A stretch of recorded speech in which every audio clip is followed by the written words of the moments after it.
Hello, Micah here. So, i-share ko lang sa inyo about utang na loob. Alam mo yung ayoko na sinisingil ka ng utang na loob. Pero, kasi yung parang sinasampal ka na may utang na loob ka sa akin, wala kang utang na loob. Ayoko nang ginaganon ako. So, hindi ako nanginingil ng utang na loob. Oh, kukwento ko sa inyo, may tinulungan ako na, alam mo, nag-guarantor pa ako sa kanya, pag kailangan niya ng pera, mga tuition ng anak niya, ganun, nag-guarantor ako. Tapos tinutulungan ko siya makabenta. Tapos lately,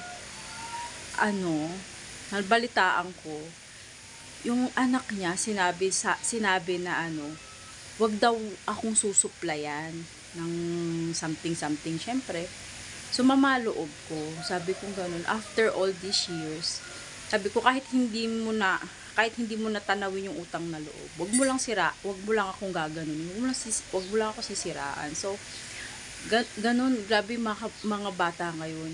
Yung mga kabataan, alam mo sabi nung nanay niya, alam mo nung panahon naghihirap tayo, tinulungan tayo ng taong yan. Sabi niya ganun.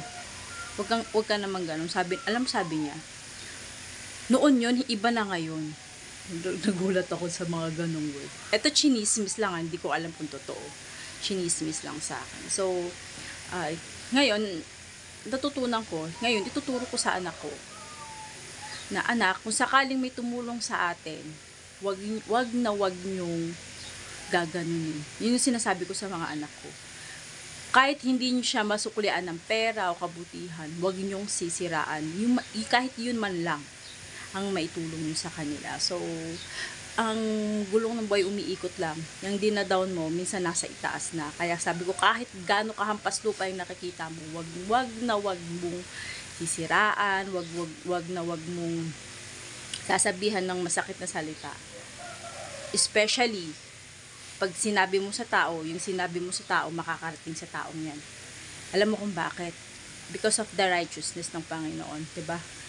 Tawag dito, yung parang, kung ang dingding nga kung may pakpak, yung balita kasi may pakpak makakarating yan. At kaya be careful on what you trust, on what you speak. Kaya ganon, huwag mong sisiraan yung tao kasi makakarating. Kaya natutunan ko rin yun, tsaka based on my experience, ganyan na ganyan. Kaya huwag ka magsasalita ng hindi maganda. Kaya kayo, ingat kayo. Huwag kayong manira ng tao. At saka, be careful yung pinagkakatiwalaan ninyo. Yun. Minsan yung sinasabihan mo, once na nagalit yan sa'yo, yun, gagawin yung bala yan para sa'yo.